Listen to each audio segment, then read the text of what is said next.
ओम सूर्याय नमः। प्यारे भक्तगणों, आज रविवार के दिन मैं आप सभी को सुनाऊंगी रविवार व्रत कथा। द्वारपर की बात है। भगवान श्री कृष्ण एक बार अपनी बुआ कुंती के आश्रम काम्य वन में पहुंचे। उस समय पांडव लोग अज्ञातवास कर रहे थे। भगवान कृष्ण ने कहा, बुआ जी, मैं तुम्हें वनवासी भेष में देखकर दुखी हो जाता हूँ।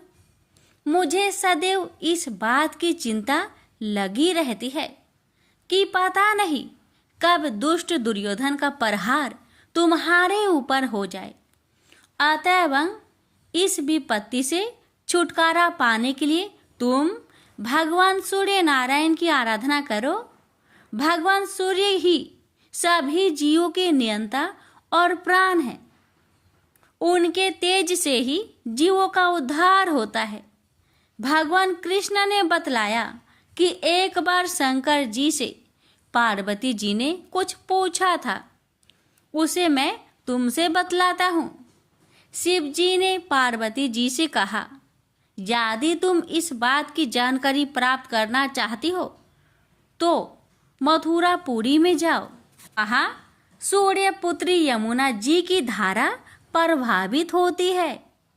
यमुना के तट पर ऋषि, महर्षि, मुनि आदि निरंतर तपस्यारत रहते हैं। भगवान रुद्र की आज्ञा से पार्वती जी कालिंदी यमुना तट को चल पड़ी। कुछ ही दूर जाने पर उन्हें रास्ते में रोती बिलखती एक स्त्री दिखाई पड़ी। उसने बतलाया कि उसका नाम कुसुमवती है और उसका निवास कुसुमाकर वन के बीच में है। संतानहीनता होने के कारण उसके पति बसंत ने उन्हें त्याग दिया है और इस प्रकार वह निराश्रिता हो गई है। पार्वती जी उस स्त्री को साथ ले आगे चली गई। उन्हें रोती हुई एक दूसरी स्त्री मिली। उसने बताया कि मेरा नाम गंगा है। मेरे पति महाराज शांतनु ने पुत्रों के जीवित न रहने के कारण मुझे अपमानित किया, जिससे मैं दुखी होकर घर चली आई हूँ। इसी प्रकार थोड़ी दूर जाने पर मधुबन में माधवी नाम की एक स्त्री और मिली, जो पति के वैभव का नाश होने के कारण घर से निकाल दी गई थी। इनके अंतरल आगे जाने पर कुमुद वन में कुमुदा नाम की स्त्री से भेंट हुई, जिसके पति को राजा ने बंदी बना लिया था और वह व्याकुल होकर विलाप कर रही थी। उन सभी स्त्रियों को साथ लेकर पार्वती जी यमुना तट पर जा पहुंची। उस तट पर पूजन उत्सव देखकर पार्वती जी ने ऋषि पत्नियों से पूछा कि यह किस देव की आराधना हो रही है, इस पूजन का विधान और फल क्या है। उनकी बात सुनकर एक ऋषि पत्नी ने कहा, यह जगत पिता सूर्य नारायण का व्रत है और सभी मनोरथों को पूर्ण करने वाला है। इस व्रत को करके प्रत्येक नर नारी अभीष्ट सिद्धि प्राप्त होती है। तुम्हारी भी यदि कोई वांछा हो तो इस व्रत को करके प्राप्त करो। ऋषि पत्नियों से ऐसी बात सुनकर पार्वती जी अत्यंत प्रसन्न हुई और उस व्रत के विधान का फल को जानकर शिव जी के पास लौट आई। पार्वती जी ने इस व्रत को करके विघ्न नाशक गणेश जी जैसे पुत्र को प्राप्त किया। प्रेम से बोलिए सूर्य नारायण की जय। यह बात उस समय की है जब देवलोक के शिल्पकार विश्वकर्मा भगवान की एक पुत्री थी। उसका नाम था संज्ञा। वह दिन भर तपती धूप में खेला करती थी। सूर्य की तेज किरणों से जैसे उस पर कोई असर ही नहीं होता था। संज्ञा जब बड़ी हुई तो एक दिन विश्वकर्मा और उसकी पत्नी ने संज्ञा को बड़े मुग्ध भाव से सूर्य को निहारते देखा। यह देख विश्वकर्मा बोले, देवी, ऐसा लगता है हमारी बेटी सूर्य पर मोहित हो गई है। देख रही हो कितने मुग्ध भाव से सूर्य की ओर ताके जा रही है। मुझे भी ऐसा ही लगता है हे स्वामी, विश्वकर्मा की पत्नी ने कहा। सूर्य के सौंदर्य के प्रति संज्ञा का आकर्षक उसकी आयु के साथ बढ़ता ही गया। एक दिन विश्वकर्मा उसे अपने साथ हाथी पर बैठाकर सैर करने को निकले। अपनी पुत्री को सूर्य की ओर निहारते देख उन्होंने पूछ लिया, बेटी अब तुम छोटी नहीं रही, मैं सोचता हूं जल्दी ही तुम्हारा ब्याह कर दूं। बताओ बेटी बताओ, किस देव को तुम चाहती हो, बताओ। मैं तुम्हारा विवाह उसी देव के साथ करूंगा जिसको तुम चाहती हो। बेटी कहने लगी, पिताजी आकाश में सूर्य से बढ़कर कोई तेजस्वी नहीं है। संज्ञा की बात सुनकर विश्वकर्मा ने कहा, बेटी ठीक है, हम तुम्हारा शादी सूर्य से ही करा देते हैं। अब विश्वकर्मा अपनी पुत्री को लेकर सूर्य के पास पहुंच गए। उन्होंने अपनी पुत्री की इच्छा सूर्य देव को बताई तो सूर्य देव ने उनका प्रस्ताव सहर्ष स्वीकार कर लिया और बोले, आपकी पुत्री मेरे साथ विवाह करना चाहती है, यह मेरे लिए सौभाग्य की बात है, पर अपनी बेटी से पूछ तो लीजिए कि वह मेरा ताप सहन कर पाएगी या नहीं। विश्वकर्मा ने संज्ञा को एक और ले गए और पूछा, बेटी सूर्यदेव का उत्तर तुमने सुन लिया, अब बताओ तुम उनका ताप सहन कर लोगी? हर ऋतु का ताप उनका अलग अलग होता है, अब तुम बताओ क्या सह पाओगी? संज्ञा ने कहा, पिताजी हाँ मैं सह पाऊंगी। अब विश्वकर्मा ने कुछ ही दिन बाद संज्ञा का विवाह सूर्य देव के साथ करा दिए। संज्ञा सूर्य देव के साथ उनके लोक चली गई। अब तो संज्ञा सूर्य देव के साथ सुखपूर्वक रहने लगी। फिर उनके वहां एक पुत्र पैदा हुआ जिसका नाम रखा गया मनु। अनेक ऋषि मुनि बालक को आशीर्वाद देने आए, यह बालक ज्ञानियों में भी ज्ञानी होगा। ऋषियों ने भविष्यवाणी की, आशीर्वाद सच निकला। जब वह कुछ बड़ा हुआ तो ऋषि मुनियों से शिक्षा ग्रहण करने लगा। सूर्यदेव और संज्ञा को अपने बेटे पर बड़ा गर्व था। वे बहुत ही प्रेम से अपने बेटे का लालन पालन करते थे। अनाचार एक बार ग्रीष्म ऋतु में सूर्य की किरणें बहुत ही प्रखर हो गई। उनका तेज अपने चरम सीमा पर जा पहुंचा। संज्ञा की चमड़ी लसने लगी। सूर्यदेव ने उसे अपने पास बुलाया तो वह अपनी आंखों पर हाथ रखकर उनके पास पहुंची। सूर्यदेव बोले, संज्ञा मेरी ओर देखो, तुमने अपनी आंखें क्यों ढक ली? नेत्र खोलो और मेरी ओर देखो, मैं तुम्हारा पति हूँ। संज्ञा बोली, स्वामी आपके ताप से मेरी आंखें खुल नहीं पा रही है। संज्ञा की बात सुन सूर्यदेव ने कहा, इसका अर्थ तो ये हुआ कि तुम मुझे अपने से दूर कर रही हो। विवाह के पूर्व मैंने तुमसे पूछा भी था कि क्या मेरा ताप सहन कर पाओगी। तुम्हारी सहमति पाकर ही मैंने तुम्हारे साथ विवाह करना स्वीकार किया था, लेकिन अब तुम अपने वचन से मुकर रही हो। सूर्यदेव क्रोधित होकर कहने लगे। संज्ञा बोली, हे स्वामी इसमें मेरा दोष नहीं, आपका ताप ही प्रखर है।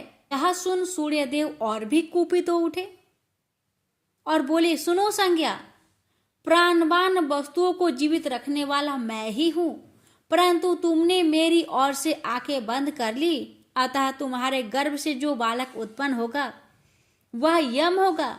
यम अर्थात मृत्यु का देवता। संज्ञा वहां से भाग जाना चाहती थी, लेकिन बच्चों का मोह उसे विवश किए हुए था।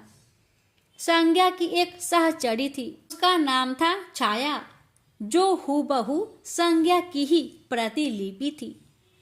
उसने इस विषय में छाया की मदद लेने का निश्चय किया। उसने छाया को बुलाया और अपनी समस्या बताई। सुनकर छाया बोली, मुझे क्या करना होगा? तो संज्ञा कहने लगी, तुम संज्ञा बनकर मेरे पति के साथ जाओ और उनकी पत्नी और बच्चों की माँ बनकर वहीं रहो। फिर छाया ने कहा, अगर उन्होंने मुझसे पूछताछ की तो मैं क्या कहूँगी? तो संज्ञा ने कहा, तुम बता देना कि मैं संज्ञा हूँ, अपना भेद कभी मत खोलना। छाया कहती है, लेकिन मैं ये सब कैसे करूँगी? और करूँगी तो मेरी एक शर्त भी है कि अगर कभी सूर्यदेव मुझ पर बिगड़े या फिर शराब देने लगे तो मैं सारा भेद खोल दूंगी। संज्ञा ने कहा, ठीक है छाया, अब जाओ और मेरे बच्चों को संभालो। तुमने मुझे बहुत ही कठिन काम सौंपा है संज्ञा। छाया कहने लगी, फिर भी मैं भरसक प्रयत्न करूंगी। और वहां से छाया चली गई। उसके जाने के बाद संज्ञा सोचने लगी, मैं मायके जाती हूँ, माँ और पिताजी मुझे देखकर बहुत प्रसन्न होंगे। मैं कुछ समय वहां रहूंगी, परंतु पिताजी तो कहेंगे, स्त्री की शोभा पति के घर में रहने में ही है। ऐसे ही विचारों में उलझी बेचारी संज्ञा मायके को चल पड़ी। रास्ते में उसके मस्तिष्क में उलझने टकराने लगी। वह सोचने लगी, पिताजी जब मुझे लौट जाने को कहेंगे तब मैं क्या करूंगी? तब मैं जंगल में चली जाऊंगी। इसी सोच विचार के साथ संज्ञा अपने मायके पहुंच गई। पिता ने उसका बड़ा सत्कार किया। बोले, आओ बेटी आओ, सब कुशल मंगल तो है? तो संज्ञा बोली, नहीं पिताजी नहीं, आपने ठीक ही कहा था। ग्रीष्म ऋतु में मैं सूर्य देव की ताप सहन नहीं कर सकी। अब तो संज्ञा कुछ दिन अपने पिता के घर में सुख से रही। एक दिन पिता ने उससे कहा, बेटी संज्ञा, तुम्हारे आने से मुझे बड़ा हर्ष हुआ है, मुझे बहुत अच्छा लगा। परंतु विवाह हो जाने के बाद स्त्री को मायके में अधिक दिन तक नहीं ठहरना चाहिए। अब तुम अपने पति के घर जाओ, फिर कभी हमसे मिलने आना। तुम मुझे बहुत प्यारी हो, किंतु पति का घर ही स्त्री का घर होता है। यही मैंने सोचा था, संज्ञा मन ही मन बोली। और एक रात चुपचाप पिता का घर छोड़कर वह जंगल में चली गई। वह सोचने लगी, मैं सूर्य के सामने नहीं जा सकती, अतः घोड़ी बन जाती हूँ। उस रूप में मुझे यहाँ कोई पहचान नहीं पाएगा। घोड़ी का रूप धारण कर संज्ञा सूर्य के ताप की शक्ति को कम करने के लिए तपस्या करने लगी। तो छाया ने सूर्य के यहाँ जाकर संज्ञा का स्थान ले लिया।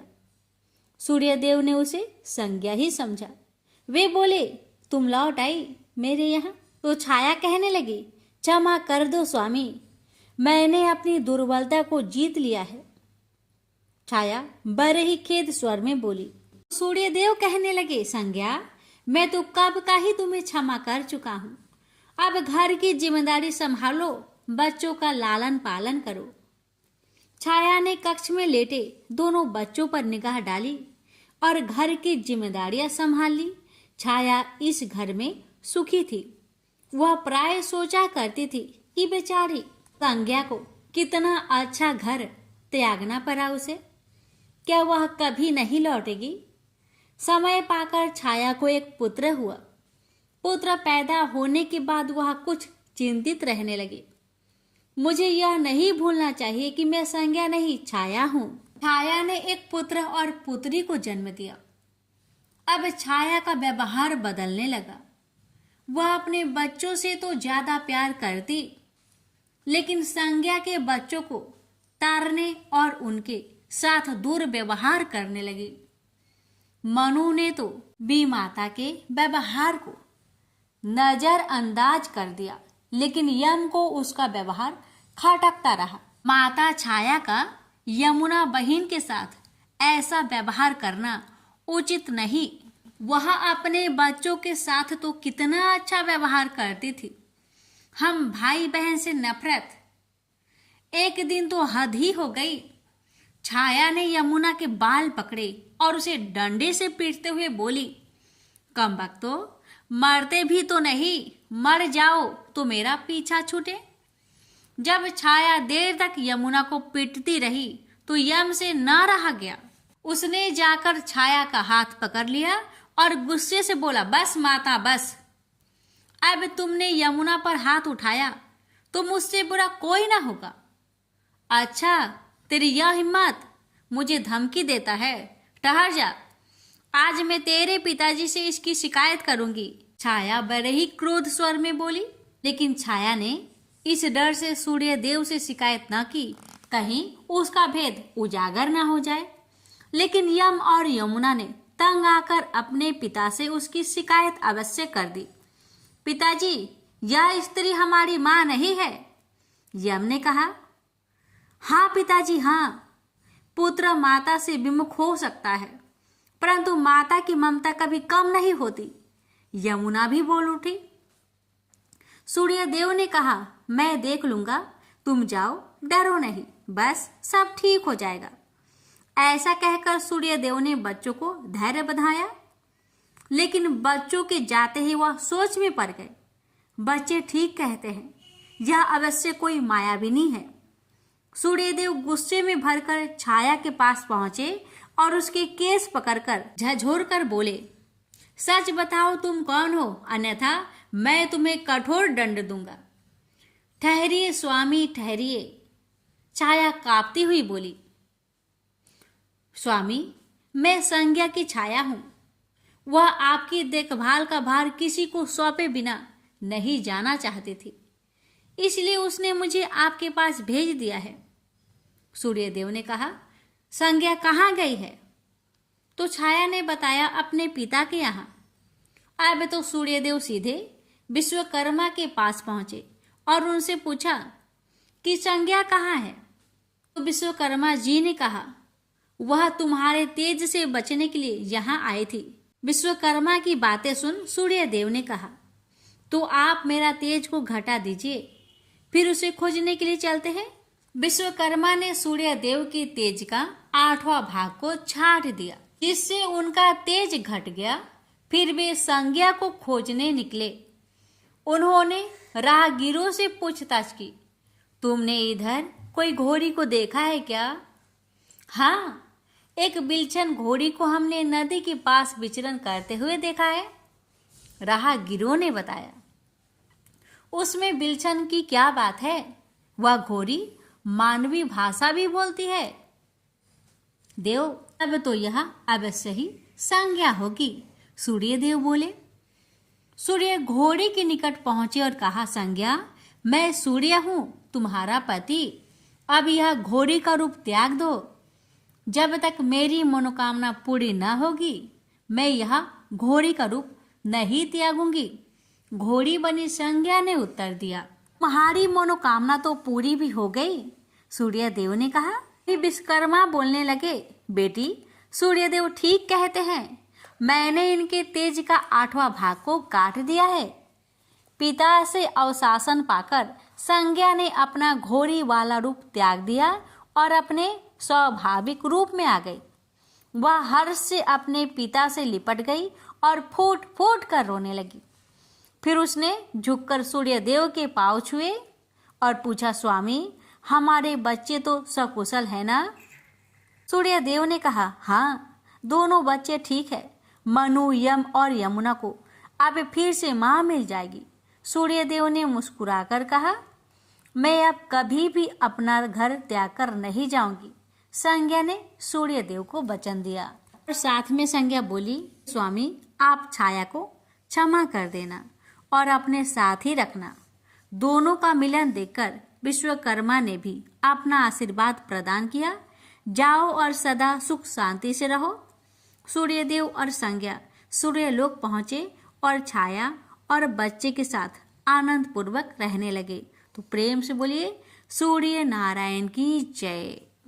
अटपट नगरी का एक गरीब ब्राह्मण लकड़ियों और घास के लिए हर रोज जंगल में जाया करता था। एक दिन उसने वहां वन देवियों को सूरज भगवान की पूजा करते हुए देखा। सूर्य नारायण के आह्वान का उनका अनुष्ठान अनूठा था। ब्राह्मण ने साहस जुटाकर उनसे पूछा कि ये क्या कर रहे हैं आप लोग। तब उन्होंने उत्तर दिया, यह सूर्य नारायण का अनुष्ठान है। ब्राह्मण ने कहा, मुझे भी इसकी विधि बताइए। तब वन देवियों ने कहा, नहीं, यह बहुत शक्तिशाली अनुष्ठान है। यदि हम तुम्हें सिखा देंगे तो संभवतः तुम अहंकारी हो जाओगे और इसे विधि पूर्वक न करोगे। ब्राह्मण ने वचन दिया, नहीं नहीं, मैं ऐसा बिल्कुल नहीं करूंगा। मैं विनम्रता पूर्वक संपूर्ण विधि का भली भांति पालन करूंगा। तब वन देवियों ने कहा, उसे अनुष्ठान की विधि समझाई कि रविवार को चंदन सार से सूर्य नारायण का चित्र बनाकर उसे पुष्प और फल अर्पित करे। उसके बाद 6 महीने तक हर रविवार को वह ऐसा ही करे। फिर उसके अगले 6 महीने गरीबों को दान करे। ब्राह्मण घर गया और रविवार से अनुष्ठान प्रारंभ कर दिया। उसके अनुष्ठान से सूरज भगवान बहुत प्रसन्न हुए। धन धान्य से ब्राह्मण का घर भर गया।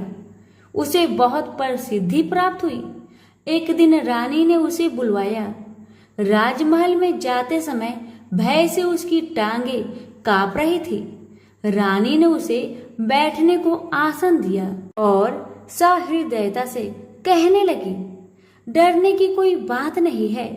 हमने आपको इसलिए बुलाया है कि हम चाहते हैं आप अपनी बेटियां हमें दे दे। ब्राह्मण सिसकते हुए कहा, मेरी बेटियां बहुत तंगी में बड़ी हुई है। राजवंश में उनके साथ चाकरों के समान आप व्यवहार करेंगी। रानी ने उसे आश्वस्त किया कि नहीं नहीं, ऐसी बात नहीं है, आप चिंता न करें, उनके साथ राजसी व्यवहार किया जाएगा। एक का राजा से विवाह होगा और दूसरी का मंत्री से होगा। ब्राह्मण ने खुशी खुशी रानी का प्रस्ताव स्वीकार कर लिया। शीघ्र ही विवाह हो गए और ब्राह्मण की बिटिया ससुराल चली गई। पूरे 12 बरस ब्राह्मण उनसे मिलने नहीं आया। वह अपने काम और काज में और अनुष्ठान में व्यस्त रहता था। अंततः 12 बरस बाद उसने बेटियों से मिलने की सोची। पहले वह बड़ी बेटी के पास गया। बड़ी बेटी राजा से ब्याही थी। बेटी ने पिता को रत्नजड़ित चौकी पर बिठाया। सुगंधित जल से उनके हाथ पैर धुलवाए और मिठाई परोसी। ब्राह्मण ने कहा, जलपान से पहले तुम मेरी कथा सुनोगी? पर बेटी ने कहा, नहीं बाबा, आज मुझे अवकाश नहीं। महाराज अखेट के लिए प्रस्थान करने वाले हैं। मुझे उनके खाने की व्यवस्था करनी होगी। ब्राह्मण को उसका व्यवहार बहुत अशिष्ट लगा। वह क्रोध होकर वहां से चल पड़ा। ब्राह्मण वहां से छोटी बेटी के पास गया जो कि मंत्री से ब्याही गई थी। बेटी पिता को देखकर बहुत प्रसन्न हुई। बेटी ने उसे नक्काशीदार चौकी पर बिठाया। सुगंधित जल से हाथ पांव धुलवाए और उनके खाने के लिए मिठाई लेकर आई। ब्राह्मण ने कहा, बेटी, जलपान से पहले तुम्हें मेरी कथा सुननी होगी। बेटी ने कहा, हाँ अवश्य बाबा, कथा सुनकर मुझे प्रसन्नता होगी। यह कहकर वह घर के भीतर जाकर 6 मोती लेकर आई। 3 मोती पिता के हाथ पर रखे और 3 अपने हाथ में रखे। यह कथा ब्राह्मण ने आज से पहले किसी को नहीं सुनाई थी। उसने बेटी को बताया कि कैसे वह वन देवियों से मिला और कैसे उन्होंने उसे सूर्य नारायण का अनुष्ठान पूजन विधि बताया। बेटी ने एक एक शब्द को बड़े ध्यान से सुना। फिर ब्राह्मण ने मुदित मन से जलपान ग्रहण किया और घर लौट आया। पंडिताइन ने बेटी की कुशल क्षेम पूछी। ब्राह्मण ने उसे सारी बातें बताई और कहा कि बड़ी वाली मेरी बेटी ने मेरी कथा नहीं सुनी, उसे इसका फल भुगतना पड़ेगा। और वही हुआ। उसका पति सेना लेकर दूसरे राज्य पर आक्रमण करने गया था और वापस नहीं लौटा, पर दूसरी बेटी ने उसकी कथा सुनी थी, सो वह सुखी थी। उसकी समृद्धि दिनों दिन बढ़ती गई।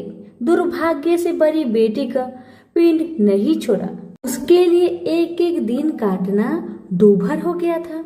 एक दिन उसने अपने बड़े बेटे से कहा, घर में कुछ नहीं है, अपनी मौसी के पास जाओ और कोई उपहार लेकर आओ, वह जो दे घर ले आना। अगले रविवार को राजकुमार मौसी के घर गया। वहां वह तालाब पर गया और स्नान करने आई औरतों से पूछा, तुम किसके यहाँ काम करती हो? उन्होंने उत्तर दिया, हम मंत्री की पत्नी की दासियां हैं। राजकुमार ने कहा, अपनी मालकिन से जाकर कहो कि उनकी बहन का बेटा आया है। ये भी कह देना कि उसके कपड़े फटे हुए हैं, इसलिए वो उसे पिछले दरवाजे से महल के भीतर आने दे। दासिया उसे पिछले दरवाजे से भीतर ले गई। मौसी ने उसके नहाने के लिए सुवासित जल रखवाया, पहनने को नए कपड़े दिए और राजसी भोज करवाया। फिर उसने बेटे को मोहरों से भरा हुआ कद्दू दिया। वह चलने लगा तो मौसी ने कहा, इसे संभाल कर ले जाना, कहीं खोना मत। पर रास्ते में सूर्य भगवान ने माली के भेष धारण करके मोहर से भरा हुआ कद्दू चुरा लिया। वह घर पहुंचा तो माँ ने उससे पूछा कि मौसी ने तुम्हें क्या दिया? राजकुमार ने खाली हाथ दिखाते हुए कहा, जो भाग्य ने दिया वह कर्म ने छीन लिया, मौसी ने जो दिया वह रास्ते में खो गया। अगले रविवार को रानी ने दूसरे बेटे को भेजा।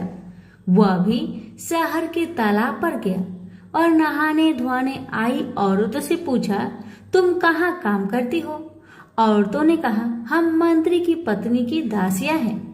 अपनी मालकिन से कहो कि उसकी बहन का बेटा आया है। और उसे भी पिछले दरवाजे से भीतर ले जाया गया।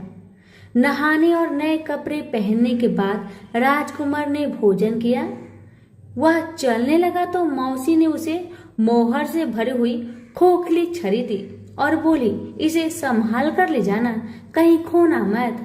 रास्ते में सूरज भगवान ग्वाले का रूप धरकर आए और उसकी छड़ी चुरा लिए। वह घर पहुंचा तो रानी ने उससे पूछा कि मौसी ने तुम्हें क्या दिया? राजकुमार ने खाली हाथ दिखाकर कहा, जो भाग्य ने दिया वह कर्म ने छीन लिया। तीसरे रविवार को रानी ने तीसरे बेटे को भेजा। वह भी सीधे तालाब पर गया।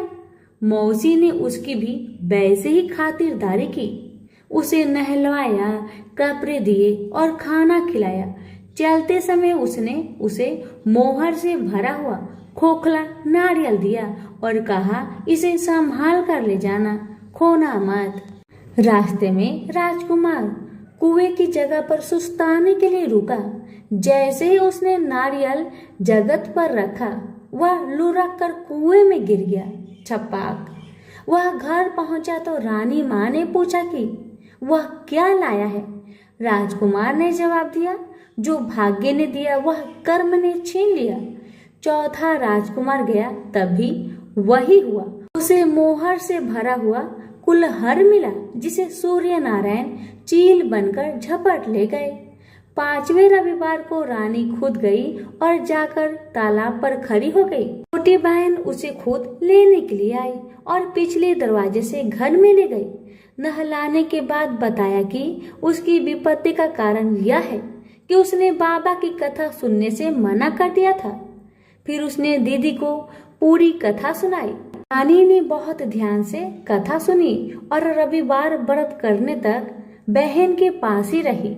और दोनों बहनें बहुत ही श्रद्धा भक्ति के साथ सूरज भगवान की आराधना करती। रानी का अनुष्ठान पूरा भी नहीं हुआ था कि उसके दिन फिर गए। से समाचार मिला कि वर्षों की युद्ध के बाद उसके पति विजयी होकर अकूट धन लेकर साथ लौट रहे हैं। राजधानी लौटते हुए राजा अपनी साली और बहू से मिलने के लिए वहां रुका। जब उसने सुना कि उसकी रानी भी यही है, तो उसे लेने के लिए उसने पालकी और कुछ दासियां भेजी। नन्हे भांजे चिल्लाते हुए रानी के पास आए और कहने लगे, मौसी मौसी, तुम्हें लेने के लिए छत्र वाली पालकी आई है, साथ में हाथी, घोड़े और सैनिक भी है। सब देखने के लिए बाहर भागे। वर्षों की विरह और व्यथा के उपरांत राजा और रानी ने एक दूसरे का हालचाल पूछा। बहनों ने एक दूसरे को मूल्यवान उपहार और रेशमी वस्त्र दिए। अगले दिन राजा और रानी ने अपने राजधानी के लिए प्रस्थान किया। पहले पड़ाव पर जब खाना बन गया तो रानी ने राजा के लिए और अपने लिए थाल परोसे। तभी उसे बहन से सुनी हुई कथा याद आई। उसने नौकरों को आदेश दिया कि वे पास के गांव में जाए और किसी निर्धन को लाए जो भूखा हो। गांव में उन्हें ऐसा कोई नहीं मिला, पर वापस आते समय उन्हें एक भूखा लकड़हारा मिल गया। वे उन्हीं को रानी के पास ले आए। रानी ने 6 मोती निकाले, 3 लकड़हारे को दिए और 3 अपने हाथ में रखे। फिर रानी ने उसे अपने पिता और वन देवियों की कथा सुनाई। लकड़हारे का रोम रोम कान बन गया। कथा सुनते ही उसके गड्ढर की सारी लकड़ियां सोने की हो गई। उसने शपथ ली कि वह पूर्ण विधि विधान से सूर्य नारायण का अनुष्ठान करेगा, बिल्कुल वैसे ही जैसे वन देवियों ने ब्राह्मण को सिखाया था। अगले दिन राजा रानी ने दल बल के साथ फिर पड़ाव डाला।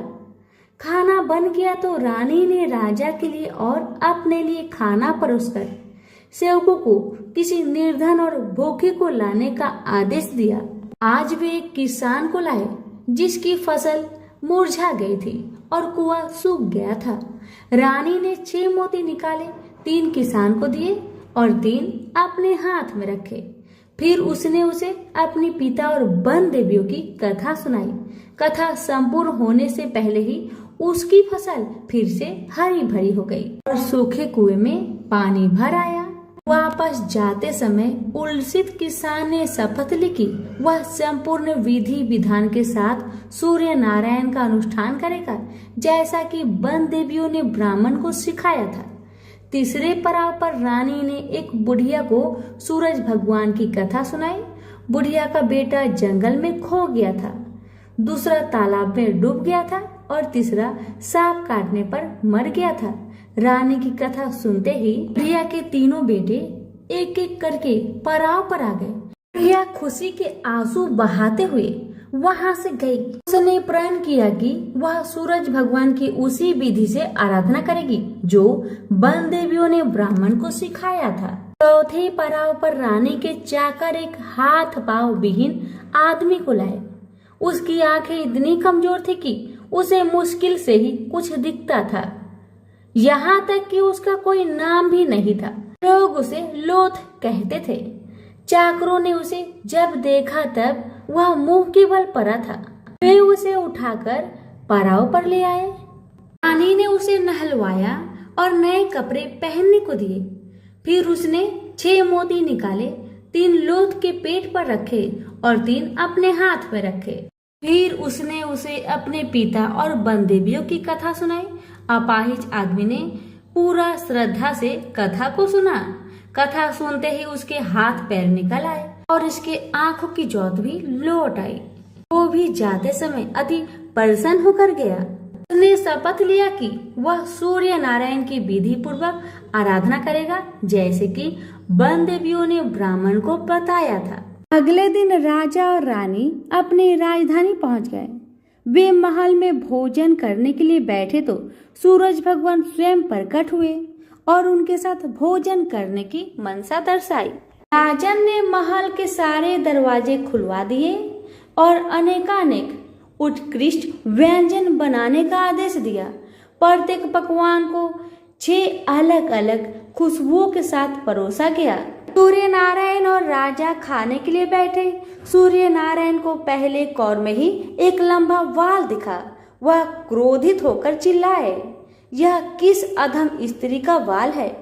रानी भय से पीली पड़ गई। उसे याद आया कि अपनी विपत्ति के 12 वर्षों में वह उल्टे के नीचे बैठकर कंघी किया करती थी। संभवतः वह उसी का वाल है। वह सूरज भगवान के पैरों में गिर पड़ी, पर सूरज भगवान ने उसे माफ नहीं किया। अंततः रानी ने मोटी मोटी कंबल ओढ़ी, उल्टी में से एक एक लकड़ी निकाली और उस लकड़ी और बाल को शहर के बाहर ले जाकर अपने बाएं कंधे के ऊपर से फेंका। तब कहीं सूर्य नारायण का क्रोध शांत हुआ और उन्होंने भोजन ग्रहण किया। ब्राह्मण, राजा, रानी, उनके बच्चे, मंत्री की पत्नी, लकड़हारा, किसान, बुढ़िया और वह आदमी जिसे लोथ कहा जाता था। सभी को सूर्य नारायण की अनुकंपा से लंबी आयु मिली। जब तक वो जिए सुख से जिए। तो सभी प्रेम से बोलिए सूर्य नारायण की जय। कथा अच्छी लगे तो दूसरों को शेयर करना ना भूले। धन्यवाद।